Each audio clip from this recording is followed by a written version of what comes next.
আসসালামু আলাইকুম। আজকে আমি একটি খুব গুরুত্বপূর্ণ জিনিস নিয়ে আপনার সাথে আলোচনা করব। কাজটি হচ্ছে, ঘরের বিটা যখন রাস্তা লেভেল থেকে উঁচু করা হয়, সেক্ষেত্রে বিম দিয়ে তারপর 10 ইঞ্চি গাঁথনি করে উচ্চতা করা হয়। তো সেক্ষেত্রে এইখানে দেখেন যে এটা মারাত্মক ভুল করা হয়েছে। সে 10 ইঞ্চি গাঁথনি ঠিকই করেছে, দুই পাশে কাঠের শাটারিং করে দেন কলাম ঢালাই করেছে। এটা সম্পূর্ণ একটি রং ডিসিশন। তো অবশ্যই আপনারা যারা কলাম করবেন, সেটা শর্ট কলাম হোক আর ছোটো কলাম হোক, সেটা বক্স করে করতে হবে।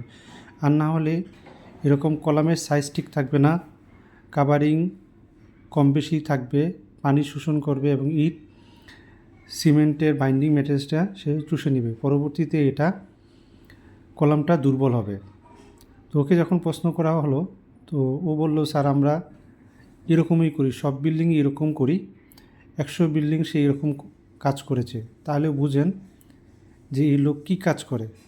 মানে বোঝা যাচ্ছে এখানে অদক্ষ লোকের দক্ষ কাজ।